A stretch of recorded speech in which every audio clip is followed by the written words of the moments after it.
मुंशी प्रेमचंद्र द्वारा रचित उपन्यास रंगभूमि अध्याय 32।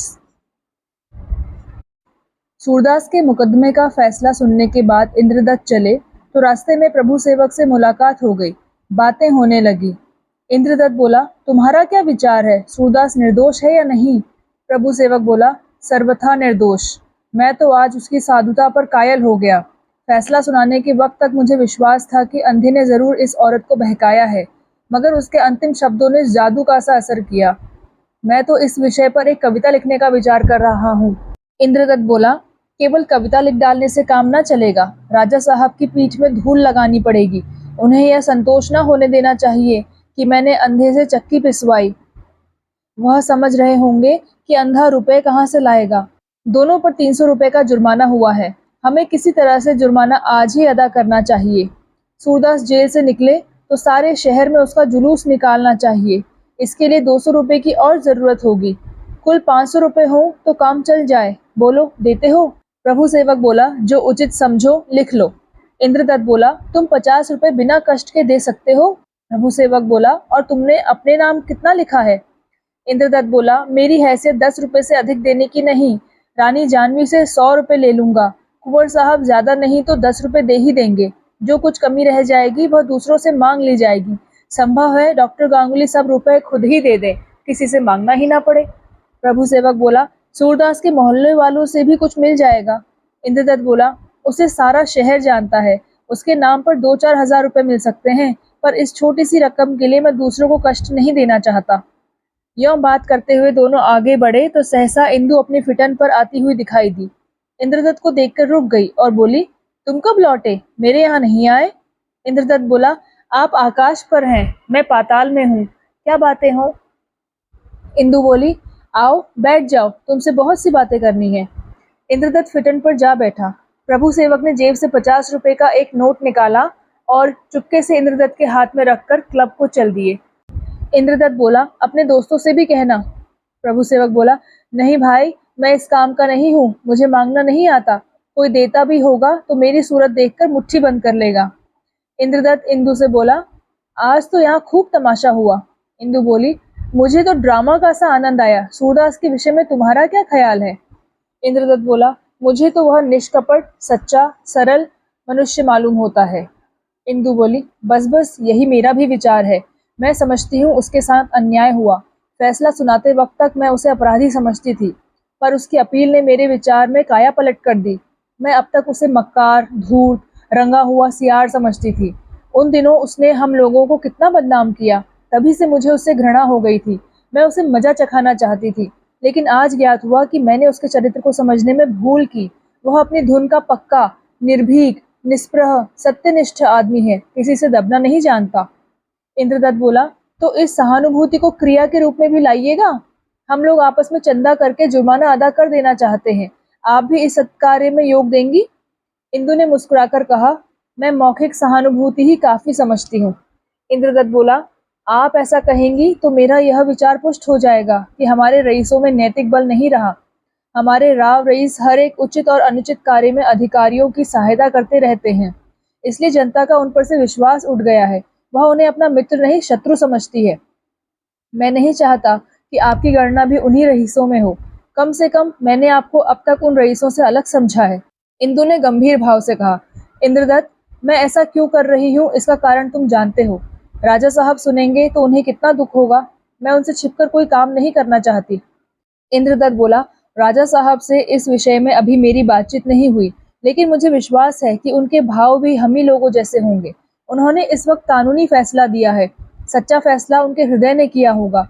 कदाचित उनकी तरह न्याय पद पर बैठकर मैं भी वही फैसला करता जो उन्होंने किया है, लेकिन वह मेरे ईमान का फैसला नहीं, केवल कानून का विधान होता। मेरी उनसे घनिष्ठता नहीं है, नहीं तो उनसे भी कुछ ना कुछ ले मरता। उनके लिए भागने का कोई रास्ता नहीं था। इंदु बोली, संभव है राजा साहब के विषय में तुम्हारा अनुमान सत्य हो।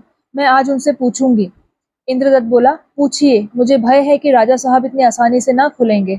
इंदु बोली, तुम्हें भय है और मुझे विश्वास है, लेकिन यह जानती हूँ कि हमारे मनोभाव समान दशाओं में एक से होते हैं, इसलिए आपको इंतजार के कष्ट में नहीं डालना चाहती। यह लीजिए, यह मेरी तुच्छ भेंट है। यह कहकर इंदु ने एक सावरेन निकालकर इंद्रदत्त को दे दिया। इंद्रदत्त बोला, इसे लेते हुए शंका होती है। इंदु बोली, किस बात की? इंद्रदत्त बोला कि कहीं राजा साहब के विचार कुछ और ही हो तो। इंदु ने गर्व से सिर उठाकर कहा, इसकी कुछ परवाह नहीं। इंद्रदत्त बोला, हाँ, इस वक्त आपने रानियों की सी बात कही।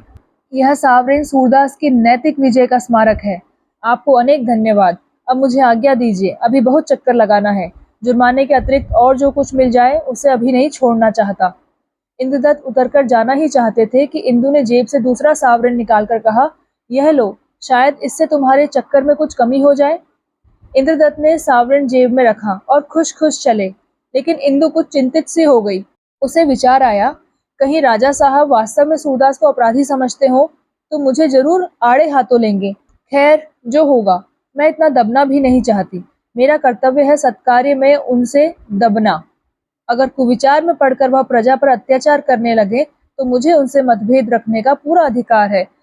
बुरे कामों में उनसे दबना मनुष्य के पद से गिर जाना है।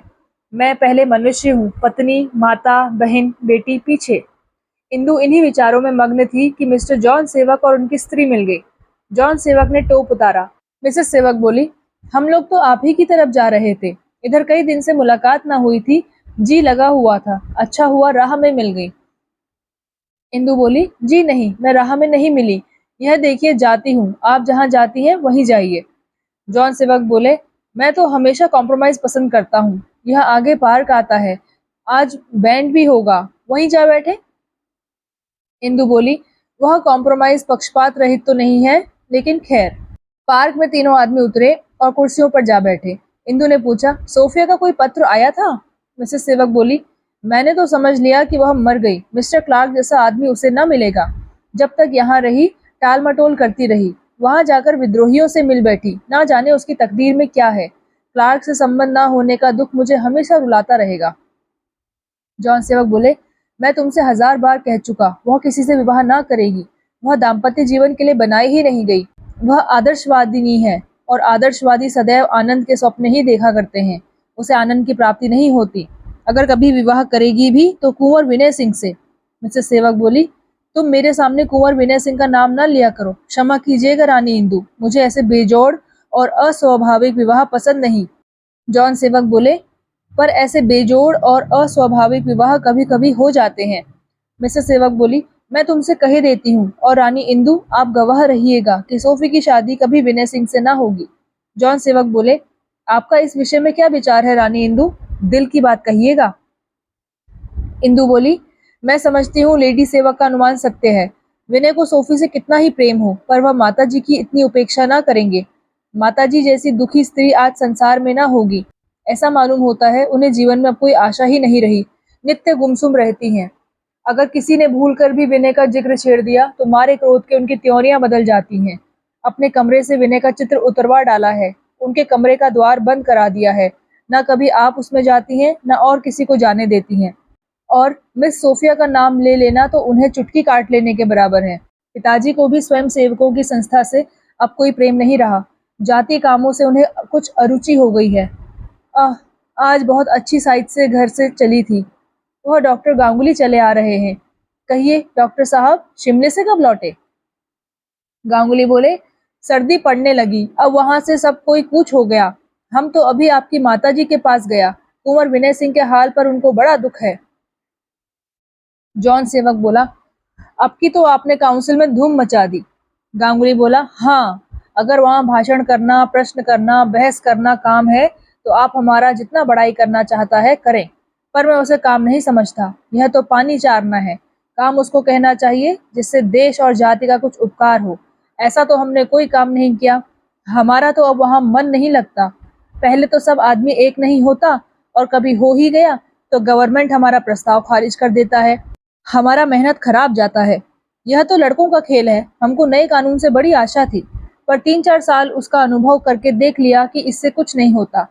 हम जहां तब था वहीं अब भी है।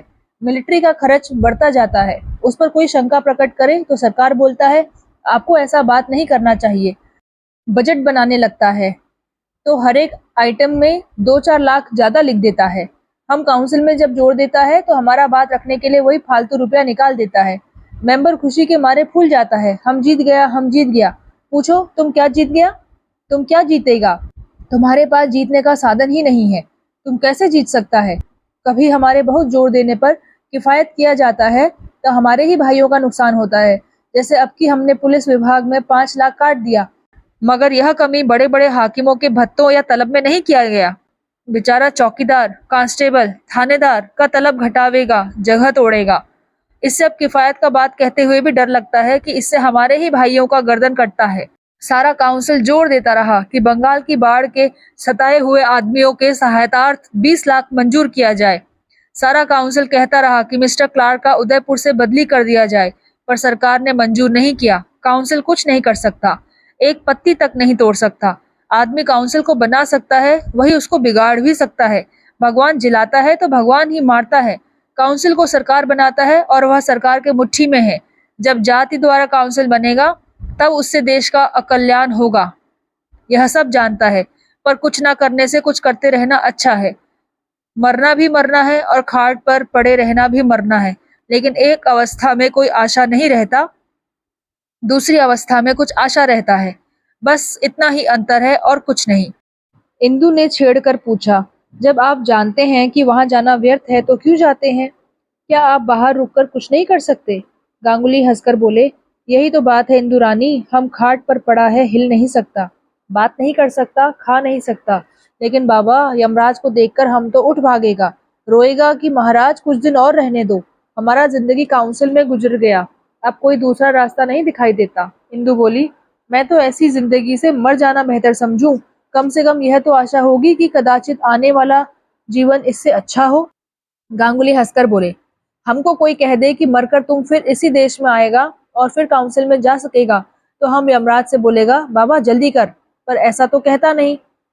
जॉन सेवक बोला, मेरा विचार है कि नए चुनाव में व्यापार भवन की ओर से खड़ा हो जाऊं। गांगुली बोले, आप किस दल में रहेगा? जॉन सेवक बोले, मेरा कोई ना दल है और ना होगा। मैं इसी विचार और उद्देश्य से जाऊंगा कि स्वदेशी व्यापार की रक्षा कर सकूं। मैं प्रयत्न करूंगा कि विदेशी वस्तुओं पर बड़ी कठोरता से कर लगाया जाए। इस नीति का पालन किए बिना हमारा व्यापार कभी सफल ना होगा। गांगुली बोले, इंग्लैंड का क्या करेगा? जॉन सेवक बोले, उसके साथ भी अन्य देशों का सा व्यवहार होना चाहिए। मैं इंग्लैंड की व्यावसायिक दासता का घोर विरोधी हूँ। गांगुली अपनी घड़ी देखकर बोले, बहुत अच्छी बात है, आप खड़ा हो। अभी हमको यहाँ से अकेला जाना पड़ता है, तब 2 आदमी साथ साथ जाएगा। अच्छा, अब जाता है, कई आदमियों से मिलना है। डॉक्टर गांगुली के बाद जॉन सेवक ने घर की राह ली। इंदु मकान पर पहुंची तो राजा साहब बोले, तुम कहाँ रह गई? इंदु बोली, रास्ते में डॉक्टर गांगुली और मिस्टर जॉन सेवक मिल गए, बातें होने लगी। महेंद्र बोले, गांगुली को साथ क्यों नहीं लाई? इंदु बोली, जल्दी में थे, आज तो इस अंधे ने कमाल कर दिया। महेंद्र बोले, एक ही धूर्त है, जो उसके स्वभाव से परिचित ना होगा, जरूर धोखे में आ गया होगा। अपनी निर्दोषता सिद्ध करने के लिए इससे उत्तम और कोई ढंग ध्यान में ही नहीं आ सकता। इसे चमत्कार कहना चाहिए। मानना पड़ेगा कि उसे मानव चरित्र का पूरा ज्ञान है। निरक्षर होकर भी आज उसने कितने ही शिक्षित और विचारशील आदमियों को अपना भक्त बना लिया। यहाँ लोग उसका जुर्माना अदा करने के लिए चंदा जमा कर रहे हैं। सुना है जुलूस भी निकालना चाहते हैं, पर मेरा दृढ़ विश्वास है कि उसने उस औरत को बहकाया और मुझे अफसोस है कि और कड़ी सजा क्यों ना दी। इंदु बोली, तो आपने चंदा भी ना दिया होगा। महेंद्र बोले, कभी कभी तुम बेसिर पैर की बातें करने लगती हो। चंदा कैसे देता, अपने मुंह में खुद ही थप्पड़ मारता। इंदु बोली, लेकिन मैंने तो दिया है। महेंद्र बोले, अगर तुमने दे दिया है तो बुरा किया है। इंदु बोली, मुझे यह क्या मालूम था कि। महेंद्र बोले, व्यर्थ बातें ना बनाओ, अपना नाम गुप्त रहने को तो कह दिया है। इंदु बोली, नहीं, मैंने कुछ नहीं कहा। महेंद्र बोले, तो तुमसे ज्यादा बेसमझ आदमी संसार में ना होगा। तुमने इंद्रदत्त को रुपए दिए होंगे। इंद्रदत्त यों बहुत विनयशील और सहृदय युवक है और मैं उसका दिल से आदर करता हूँ, लेकिन इस अवसर पर वह दूसरों से चंदा वसूल करने के लिए तुम्हारा नाम उछालता फिरेगा। जरा दिल से सोचो, लोग क्या समझेंगे। शोक है, अगर इस वक्त मैं दीवार से सिर नहीं टकरा लेता तो समझ लो कि बड़े धैर्य से काम ले रहा हूँ। तुम्हारे हाथों मुझे सदैव अपमान ही मिला है और तुम्हारा यह कार्य तो मेरे मुख पर कालिमा का चिन्ह है जो कभी नहीं मिट सकता। यह कहकर महेंद्र कुमार निराश होकर आराम कुर्सी पर लेट गए और छत की ओर ताकने लगे। उन्होंने दीवार से सिर न टकराने में चाहे असीम धैर्य से काम लिया या ना लिया हो, पर इंदु ने अपने मनोभावों को दबाने में असीम धैर्य से काम जरूर लिया। जी में आता था कह दूं, मैं आपकी गुलाम नहीं हूँ। मुझे यह बात संभव ही नहीं मालूम होती थी कि कोई ऐसा प्राणी भी हो सकता है जिस पर ऐसी करुण अपील का कुछ असर ना हो, मगर भय हुआ कि कहीं बात बढ़ न जाए। उसने चाहा कि कमरे में चली जाऊं और निर्दय प्रारब्ध को, जिसने मेरी शांति में विघ्न डालने का ठेका सा ले लिया है, पैरों तले कुचल डालूं और दिखा दूं कि धैर्य और सहनशीलता से प्रारब्ध के कठोरतम आघातों का प्रतिकार किया जा सकता है। किंतु ज्यों ही वह द्वार की तरफ चली कि महेंद्र कुमार फिर तनकर बैठ गए और बोले, जाती कहाँ हो? क्या मेरी सूरत से भी घृणा हो गई? मैं तुमसे बहुत सफाई से पूछना चाहता हूँ कि तुम इतनी निरंकुशता से क्यों काम करती हो? मैं तुमसे कितनी बार कह चुका हूँ कि जिन बातों का संबंध मुझसे हो वे मुझसे पूछे बिना ना की जाया करें। हाँ, अपनी निजी बातों में तुम स्वाधीन हो, मगर तुम्हारे ऊपर मेरी अनुनय विनय का कोई असर क्यों नहीं होता? क्या तुमने कसम खा ली है कि मुझे बदनाम करके, मेरे सम्मान को धूल में मिलाकर, मेरी प्रतिष्ठा को पैरों से कुचलकर तभी दम लोगी? इंदु ने गिड़गिड़ाकर कहा, ईश्वर के लिए इस वक्त मुझे कुछ कहने के लिए विवश ना कीजिए। मुझसे भूल हुई या नहीं, इस पर मैं बहस नहीं करना चाहती। मैं माने लेती हूँ कि मुझसे भूल हुई और जरूर हुई। उसका प्रायश्चित करने को तैयार हूँ। अगर अब भी आपका जी ना भरा हो तो लीजिए, बैठ जाती हूँ। आप जितनी देर तक और जो चाहे कुछ कहें, मैं सिर ना उठाऊंगी। मगर क्रोध अत्यंत कठोर होता है। वह देखना चाहता है कि मेरा एक एक वाक्य निशाने पर बैठता है या नहीं। वह मौन को सहन नहीं कर सकता। उसकी शक्ति अपार है। ऐसा कोई घातक से घातक शस्त्र नहीं जिससे बढ़कर काट करने वाले यंत्र उसकी शस्त्रशाला में ना हो। लेकिन मौन वह मंत्र है जिसके आगे उसकी सारी शक्ति विफल हो जाती है। मौन उसके लिए अजेय है। महेंद्र कुमार चिढ़कर बोले, इसका यह आशय है कि मुझे बकवास का रोग हो गया है और कभी कभी उसका दौरा हो जाया करता है। इंदु बोली, यह आप खुद कहते हैं। इंदु से भूल हुई कि वह अपने वचन को ना निभा सकी। क्रोध को एक चाबुक और मिला। महेंद्र ने आंखें निकालकर कहा, यह मैं नहीं कहता, तुम कहती हो। आखिर बात क्या है? मैं तुमसे जिज्ञासा भाव से पूछ रहा हूँ कि तुम क्यों बार बार वो ही काम करती हो जिनसे मेरी निंदा और जग हसाई हो, मेरी मान प्रतिष्ठा धूल में मिल जाए, मैं किसी को मुंह दिखाने लायक ना रहूं। मैं जानता हूँ तुम जिद में ऐसा नहीं करती। मैं यहाँ तक कह सकता हूँ तुम मेरे आदेशानुसार चलने का प्रयास भी करती हो, किंतु फिर भी जो यह अपवाद हो जाता है उसका क्या कारण है? क्या यह बात तो नहीं कि पूर्व जन्म में हम और तुम एक दूसरे के शत्रु थे? या विधाता ने मेरी अभिलाषाओं और मंसूबों का सर्वनाश करने के लिए तुम्हें मेरे पल्ले बांध दिया है? मैं बहुधा इसी विचार में पड़ा रहता हूँ, पर कुछ रहस्य नहीं खुलता। इंदु बोली, मुझे गुप्त ज्ञान रखने का तो दावा नहीं है। हाँ, अगर आपकी इच्छा हो तो मैं जाकर इंद्रदत्त को ताकीद कर दूं कि मेरा नाम ना जाहिर होने पाए। महेंद्र बोला, क्या बच्चों सी बातें करती हो? तुम्हें यह सोचना चाहिए था कि यह चंदा किस नियत से जमा किया जा रहा है। इसका उद्देश्य है मेरे न्याय का अपमान करना, मेरी ख्याति की जड़ खोदना। अगर मैं अपने सेवक की डांट फटकार करूं और तुम उसकी पीठ पर हाथ फेरो, तो मैं इसके सिवा और क्या समझ सकता हूँ कि तुम मुझे कलंकित करना चाहती हो। चंदा तो खैर होगा ही, मुझे उसके रोकने का अधिकार नहीं। जब तुम्हारे ऊपर कोई वश नहीं है तो दूसरों का क्या कहना। लेकिन मैं जुलूस कदापि ना निकलने दूंगा। मैं उसे अपने हुक्म से बंद कर दूंगा, और अगर लोगों को ज्यादा तत्पर देखूंगा तो सैनिक सहायता लेने में भी संकोच ना करूंगा। इंदु बोली, आप जो उचित समझे करें। मुझसे ये सब बातें क्यों कहते हैं? महेंद्र बोला, तुमसे इसलिए कहता हूँ कि तुम भी उस अंधे के भक्तों में हो। कौन कह सकता है कि तुमने उसे दीक्षा लेने का निश्चय नहीं किया है? आखिर रैदास भगत के चेले ऊंची जातों में भी तो हैं। इंदु बोली, मैं दीक्षा को मुक्ति का साधन नहीं समझती और शायद कभी दीक्षा ना लूंगी, मगर हाँ, आप चाहे जितना बुरा समझे, दुर्भाग्यवश मुझे यह पूरा विश्वास हो गया है कि सूरदास निरपराध है। अगर यही उसकी भक्ति है तो मैं अवश्य उसकी भक्त हूँ। महेंद्र बोले, तुम कल जुलूस में तो ना जाओगी? इंदु बोली, जाना तो चाहती थी, पर अब आपकी खातिर से ना जाऊंगी। अपने सिर पर नंगी तलवार लटकते नहीं देख सकती। महेंद्र बोले, अच्छी बात है, इसके लिए तुम्हें अनेक धन्यवाद। इंदु अपने कमरे में जाकर लेट गई। उसका चित्त बहुत खिन्न हो रहा था। वह देर तक राजा साहब की बातों पर विचार करती रही। फिर आप बोली, भगवान, यह जीवन असह्य हो गया है। या तो तुम इनके हृदय को उदार कर दो या मुझे संसार से उठा लो। इंद्रदत्त इस वक्त न जाने कहाँ होगा। क्यों ना उसके पास एक रुक्का भेज दूं कि खबरदार मेरा नाम जाहिर ना होने पाए। मैंने इनसे नाहक कह दिया कि चंदा दिया। क्या जानती थी कि यह गुल खिलेगा। उसने तुरंत घंटी बजाई। नौकर अंदर आकर खड़ा हो गया। इंदु ने रुक्का लिखा, प्रिय इंद्र, मेरे चंदे को किसी पर जाहिर मत करना, नहीं तो मुझे बड़ा दुख होगा। मुझे बहुत विवश होकर ये शब्द लिखने पड़े हैं। फिर रुक्के को नौकर को देकर बोली, इंद्रदत्त बाबू का मकान जानता है? नौकर बोला, होई तो कहूँ सहरे में ना, पूछ ले बे। इंदु बोली, शहर में तो शायद उम्र भर उनके घर का पता न लगे। नौकर बोला, आप चिट्ठी तो दें, पता तो हम लगाऊ, लगी ना का कहीं। इंदु बोली, तांगा ले लेना, काम जल्दी का है। नौकर बोला, हमारे गोड़ तांगा से कम थोड़े हैं, का हम कोनो तांगा ससुर से कम चलित है। इंदु बोली, बाजार चौक से होते हुए मेरे घर तक जाना, 20 बिस्वे वह तुम्हें मेरे घर पर ही मिलेंगे। इंद्रदत्त को देखा है, पहचानता है ना? नौकर बोला, जेहका एक बार देख लई ओहका जन्म भर ना भूली। इंदर बाबू का तो सैकड़न बेर देखा है। इंदु बोली, किसी को यह खत मत दिखाना। नौकर बोला, कऊ देखी कईस, पहले ओकी आंखें ना फोड़ी दारिब। इंदु ने रुक्का दिया और नौकर चला गया। तब वह फिर लेट गई और वे ही बातें सोचने लगी। मेरा यह अपमान इन्हीं के कारण हो रहा है। इंद्र अपने दिल में क्या सोचेगा, यही ना कि राजा साहब ने इसे डांटा होगा। मानो मैं लौंडी हूँ, जब चाहते हैं डांट देते हैं। मुझे कोई काम करने की स्वाधीनता नहीं है, उन्हें अख्तियार है जो चाहे करें। मैं उनके इशारों पर चलने के लिए मजबूर हूँ। कितनी अधोगति है। यह सोचते ही वह तेजी से उठी और घंटी बजाई। लौंडी आकर खड़ी हो गई।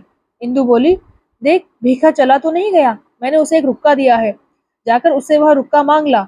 अब ना भेजूंगी, चला गया हो तो किसी को साइकिल पर दौड़ा देना, चौक की तरफ मिल जाएगा। लौंडी चली गई और जरा देर में भीखा को लिए हुए आ पहुंची। भीखा बोला, जो छिन भर और ना जाता तो हम घर माना मिलित। इंदु बोली, काम तो तुमने जुर्माने का किया है कि इतना जरूरी खत और अभी तक घर में पड़े रहे, लेकिन इस वक्त यही अच्छा हुआ। वह रुक्का अब ना जाएगा, मुझे दे। उसने रुक्का लेकर फाड़ डाला। तब आज का समाचार पत्र खोलकर देखने लगी। पहला ही शीर्षक था, शास्त्री जी की महत्वपूर्ण वक्तृता। इंदु ने पत्र को नीचे डाल दिया। यह महाशय तो शैतान से ज्यादा प्रसिद्ध हो गए। जहां देखो वही शास्त्री जी। ऐसे मनुष्य की योग्यता की चाहे जितनी प्रशंसा की जाए, पर उसका सम्मान नहीं किया जा सकता। शास्त्री जी का नाम आते ही मुझे इसकी याद आ जाती है। जो आदमी जरा जरा से मतभेद पर सिर हो जाए, दाल में जरा सा नमक ज्यादा हो जाने पर स्त्री को घर से निकाल दे, जिसे दूसरों के मनोभावों का जरा भी लिहाज ना हो, जिसे जरा भी चिंता ना हो कि मेरी बातों से किसी के दिल पर क्या असर होगा, वह भी कोई आदमी है? हो सकता है कि कल को कहने लगे, अपने पिता से मिलने मत जाओ, मानो मैं इनके हाथों बिक गई। दूसरे दिन प्रातः काल उसने गाड़ी तैयार कराई और दुशाला ओढ़कर घर से निकली। महेंद्र कुमार बाग में टहल रहे थे। यह उनका नित्य का नियम था। इंदु को जाते देखा तो पूछा, इतने सवेरे कहाँ? इंदु ने दूसरी ओर ताकते हुए कहा, जाती हूँ आपकी आज्ञा का पालन करने, इंद्रदत्त से रुपए वापस लूंगी। महेंद्र बोले, इंदु सच कहता हूँ तुम मुझे पागल बना दोगी। इंदु बोली, आप मुझे कठपुतलियों की तरह नचाना चाहते हैं, कभी इधर कभी उधर। सहसा इंद्रदत्त सामने से आते हुए दिखाई दिए। इंदु उनकी ओर लपक कर चली, मानो अभिवादन करने जा रही है, और फाटक पर पहुंचकर बोली, इंद्रदत्त सच कहना, तुमने किसी से मेरे चंदे की चर्चा तो नहीं की? इंद्रदत्त सिटपटा सा गया, जैसे कोई आदमी दुकानदार को पैसे की जगह रुपया दे आए। बोला, आपने मुझे मना तो नहीं किया था? इंदु बोली, तुम झूठे हो, मैंने मना किया था। इंद्रदत्त बोला, इंदु रानी, मुझे खूब याद है कि आपने मना नहीं किया था। हाँ, मुझे स्वयं बुद्धि से काम लेना चाहिए था, इतनी भूल जरूर मेरी है। इंदु धीरे से बोली, तुम महेंद्र से इतना कह सकते हो कि मैंने इसकी चर्चा किसी से नहीं की? मुझ पर तुम्हारी बड़ी कृपा होगी, बड़े नैतिक संकट में पड़ी हुई हूँ। यह कहते हुए इंदु की आंखें डबडबा आई। इंद्रदत्त वातावरण ताड़ गया। बोला, हाँ कह दूंगा आपकी खातिर से। एक क्षण में इंद्रदत्त राजा के पास जा पहुंचा। इंदु घर में चली गई। महेंद्र कुमार ने पूछा, कहिए महाशय, इस वक्त कैसे कष्ट किया? इंद्रदत्त बोला, मुझे तो कष्ट नहीं हुआ, आपको कष्ट देने आया हूँ, क्षमा कीजिएगा। यद्यपि यह नियम विरुद्ध है, पर मेरी आपसे प्रार्थना है कि सूरदास और सुभागी का जुर्माना आप इसी वक्त मुझसे ले लें और उन दोनों को रिहा करने का हुक्म दे दें। कचहरी अभी देर में खुलेगी, मैं इसे आपकी विशेष कृपा समझूंगा। महेंद्र कुमार बोले, हाँ नियम विरुद्ध तो है, लेकिन तुम्हारा लिहाज करना पड़ता है। रुपए मुनीम को दे दो, मैं रिहाई का हुक्म लिख देता हूँ। कितने रुपए जमा किए? इंद्रदत्त बोले, बस शाम को चुने हुए सज्जनों के पास गया था, कोई 500 रुपए हो गए। महेंद्र कुमार बोला, तब तो तुम इस कला में निपुण हो, इंदु रानी का नाम देखकर ना देने वालों ने भी दिए होंगे। इंद्रदत्त बोला, मैं इंदु रानी का नाम का इससे ज्यादा आदर करता हूँ। अगर उनका नाम दिखाता तो 500 रुपए ना लाता, 5000 लाता। महेंद्र कुमार बोले, अगर यह सच है तो तुमने मेरी आबरू रख ली। इंद्रदत्त बोले, मुझे आपसे एक याचना और करनी है। कुछ लोग सूरदास को इज्जत के साथ उनके घर पहुंचाना चाहते हैं। संभव है 200-400 दर्शक जमा हो जाए। मैं आपसे इसकी आज्ञा चाहता हूँ। महेंद्र कुमार बोले, जुलूस निकालने की आज्ञा नहीं दे सकता, शांति भंग हो जाने की शंका है। इंद्रदत्त बोले, मैं आपको विश्वास दिलाता हूँ कि पत्ता तक ना हिलेगा। महेंद्र कुमार बोले, यह असंभव है। इंद्रदत्त बोला, मैं इसकी जमानत दे सकता हूँ। महेंद्र कुमार बोले, यह नहीं हो सकता। इंद्रदत्त समझ गया कि राजा साहब से अब ज्यादा आग्रह करना व्यर्थ है। जाकर मुनीम को रुपए दिए और तांगे की ओर चला। सहसा राजा साहब ने पूछा, जुलूस तो ना निकलेगा ना? इंद्रदत्त बोला, निकलेगा। मैं रोकना चाहूं तो भी नहीं रोक सकता। इंद्रदत्त वहां से अपने मित्रों को सूचना देने के लिए चले।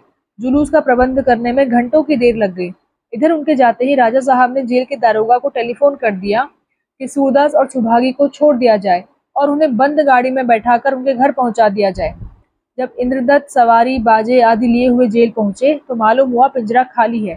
चिड़िया उड़ गई, हाथ मलकर रह गए। उन्हीं पांव पांडेपुर चले। देखा तो सूरदास एक नीम के पेड़ के नीचे राख के ढेर के पास बैठा हुआ है। एक और सुभागी सिर झुकाए खड़ी है। इंद्रदत्त को देखते ही जगधर और अन्य कई आदमी इधर उधर से आकर जमा हो गए। इंद्रदत्त बोला, सूरदास, तुमने तो बड़ी जल्दी की। वहां लोग तुम्हारा जुलूस निकालने की तैयारियां किए हुए थे। राजा साहब ने बाजी मार ली। अब बतलाओ वे रुपए क्या हो जो जुलूस के खर्च के लिए जमा किए हुए थे? सूरदास बोला, अच्छा ही हुआ कि मैं यहाँ चुपके से आ गया, नहीं तो शहर भर में घूमना पड़ता। जुलूस बड़े बड़े आदमियों का निकलता है कि अंधे भिखारियों का? आप लोगों ने जरिमाना देकर छुड़ा दिया, यही कौन कम धर्म किया? इंद्रदत्त बोला, अच्छा बताओ ये रुपए क्या किए जाएं, तुम्हें दे दूं? सूरदास बोला, कितने रुपए होंगे? इंद्रदत्त बोला, कोई 300 होंगे। सूरदास बोला, बहुत है, इतने में भैरव की दुकान मजे में बन जाएगी। जगधर को बुरा लगा, बोला, पहले अपनी झोपड़ी की तो फिक्र करो। सूरदास बोला, मैं इसी पेड़ के नीचे पड़ा रहा करूंगा या पंडा जी के दालान में। जगधर बोला, जिसकी दुकान जली है वह बनवाएगा, तुम्हें क्या चिंता है? सूरदास बोला, जली तो मेरे ही कारण है। जगधर बोला, तुम्हारा घर भी तो जला है। सूरदास बोला, यह भी बनेगा, लेकिन पीछे से। दुकान न बनी तो भैरव को कितना घाटा होगा। मेरी भीख तो एक दिन भी बंद न होगी। जगधर बोला, भाव सराहने से भी आदमी का मन बिगड़ जाता है। तुम्हारी भलमनसी को लोग बखान करने लगे तो अब तुम सोचते होगे कि ऐसा काम करो जिसमें और बढ़ाई हो। इस तरह दूसरों की ताली पर नाचना ना चाहिए। इंद्रदत्त बोला, सूरदास, तुम इन लोगों को बकने दो, तुम ज्ञानी हो, ज्ञान पक्ष को मत छोड़ो। ये रुपए पास रखे जाता हूँ, जो इच्छा हो करना। इंद्रदत्त चला गया तो सुभागी ने सूरदास से कहा, उसकी दुकान बनवाने का नाम न लेना। सूरदास बोला, मेरे घर से पहले उसकी दुकान बनेगी। यह बदनामी सिर पर कौन ले कि सूरदास ने भैरव का घर जलवा दिया। मेरे मन में यह बात समा गई है कि हम ही में से किसी ने उसकी दुकान जलाई। सुभागी बोली, उससे तुम कितना ही दबो पर वह तुम्हारा दुश्मन ही बना रहेगा। कुत्ते की पूंछ कभी सीधी नहीं होती। सूरदास बोला, तुम दोनों फिर एक हो जाओगे तब तुझसे पूछूंगा। सुभागी बोली, भगवान मार डाले पर उसका मुंह ना दिखाए। सूरदास बोला, मैं कह देता हूँ, एक दिन तू भैरव के घर की देवी बनेगी। सूरदास रुपए लिए हुए भैरव के घर की ओर चला। भैरव रपट करने जाना तो चाहता था, पर शंका हो रही थी कि कहीं सूरदास की झोपड़ी की भी बात चली तो क्या जवाब दूंगा। बार बार इरादा करके रुक जाता था। इतने में सूरदास को सामने से आते देखा तो हक्का बक्का रह गया। विस्मित होकर बोला, अरे क्या जरिमाना दे आया क्या? बुढ़िया बोली, बेटा इसे जरूर किसी देवता का इष्ट है, नहीं तो वहां से कैसे भाग आता। सूरदास ने बढ़कर कहा, भैरव, मैं ईश्वर को बीच में डालकर कहता हूँ, मुझे कुछ नहीं मालूम कि तुम्हारी दुकान किसने जलाई। तुम मुझे चाहे जितना नीच समझो, पर मेरी जानकारी में यह बात कभी ना होने पाती। हाँ, इतना कह सकता हूँ कि यह किसी मेरे हितु का काम है। भैरव बोला, पहले यह बताओ कि तुम छूट कैसे आए, मुझे तो यही बड़ा अचरज है। सूरदास बोला, भगवान की इच्छा, शहर के कुछ धर्मात्मा आदमियों ने आपस में चंदा करके मेरा जरिमाना भी दे दिया और कोई 300 रुपए जो बच रहे हैं मुझे दे गए हैं। मैं तुमसे यह कहने आया हूँ कि तुम ये रुपए लेकर अपनी दुकान बनवा लो, जिससे तुम्हारा हरज ना हो। मैं सब रुपए ले आया हूँ। भैरव भौचक्का होकर उसकी ओर ताकने लगा, जैसे कोई आदमी आकाश से मोतियों की वर्षा होते देखे। उसे शंका हो रही थी कि इन्हें बटोरूं या नहीं। इनमें कोई रहस्य तो नहीं है, इनमें कोई जहरीला कीड़ा तो नहीं छिपा हुआ है, कहीं इनको बटोरने से मुझ पर कोई आफत तो ना आ जाएगी। उसके मन में प्रश्न उठा, यह अंधा सचमुच रुपए देने के लिए आया है या मुझे ताना दे रहा है? जरा इसका मन टटोलना चाहिए। बोला, तुम अपने रुपए रखो, यहाँ कोई रुपयों के भूखे नहीं है। प्यासों मरते भी हो तो दुश्मन के हाथ से पानी ना पिए। सूरदास बोला, भैरव, हमारी तुम्हारी दुश्मनी कैसी? मैं तो किसी को अपना दुश्मन नहीं देखता। 4 दिन की जिंदगानी के लिए क्या किसी से दुश्मनी की जाए? तुमने मेरे साथ कोई बुराई नहीं की। तुम्हारी जगह मैं होता और समझता कि तुम मेरी घरवाली को बहकाए लिए जाते हो, तो मैं भी वही करता जो तुमने किया। अपनी आबरू किसको प्यारी नहीं होती? जिसे अपनी आबरू प्यारी ना हो, उसकी गिनती आदमियों में नहीं पशुओं में है। मैं तुमसे सच कहता हूँ, तुम्हारे ही लिए मैंने ये रुपए लिए, नहीं तो मेरे लिए तो पेड़ की छां बहुत थी। मैं जानता हूँ अभी तुम्हें मेरे ऊपर संदेह हो रहा है, लेकिन कभी ना कभी तुम्हारा मन मेरी ओर से साफ हो जाएगा। ये रुपए लो और भगवान का नाम लेकर दुकान बनवाने में हाथ लगा दो। कम पड़ेंगे तो जिस भगवान ने इतनी मदद की है वही भगवान और मदद भी करेंगे। भैरव को इन वाक्यों में सहृदयता और सज्जनता की झलक दिखाई दी। सत्य विश्वासोत्पादक होता है। नरम होकर बोला, आओ बैठो, चिलम पियो, कुछ बातें हो तो समझ में आए। तुम्हारे मन का भेद ही नहीं खुलता। दुश्मन के साथ कोई भलाई नहीं करता, तुम मेरे साथ क्यों इतनी मेहरबानी करते हो? सूरदास बोला, तुमने मेरे साथ कौन सी दुश्मनी की? तुमने वही किया जो तुम्हारा धर्म था। मैं रात भर हिरासत में बैठा यही सोचता रहा कि तुम क्यों मेरे पीछे पड़े हुए हो। मैंने तुम्हारे साथ कोई बुराई नहीं की, तो मुझे मालूम हुआ कि तुम मेरे साथ कोई बुराई नहीं कर रहे हो। यही तुम्हारा धर्म है। औरत के पीछे तो खून हो जाता है। तुमने नालिश ही कर दी तो कौन बुरा काम किया? बस अब तुमसे मेरी यही विनती है कि जिस तरह कल भरी अदालत में पंचों ने मुझे निरपराध कह दिया, उसी तरह तुम भी मेरी ओर से अपना मन साफ कर लो। मेरी इससे भी बड़ी दुर्गत हो अगर मैंने तुम्हारे साथ कोई घाटा किया हो। हाँ, मुझसे एक ही बात नहीं हो सकती। मैं सुभागी को अपने घर से निकाल नहीं सकता। डरता हूँ कि कोई आड़ न रहेगी तो न जाने उसकी क्या दशा हो। मेरे यहाँ रहेगी तो कौन जाने कभी तुम ही उसे फिर रख लो। भैरव का मलिन हृदय इस आंतरिक निर्मलता से प्रतिबिंबित हो गया। आज पहली बार उसे सूरदास की नेक नीति पर विश्वास हुआ। सोचा, अगर इसका दिल साफ ना होता तो मुझसे ऐसी बातें क्यों करता? मेरा कोई डर तो इसे है नहीं। मैं जो कुछ कर सकता था कर चुका। इसके साथ तो सारा शहर है। सबों ने जरिमाना अदा कर दिया, ऊपर से कई सौ रुपए और दे गए। मोहल्ले में भी इसकी धाक फिर बैठ गई। चाहे तो बात की बात में मुझे बिगाड़ सकता था।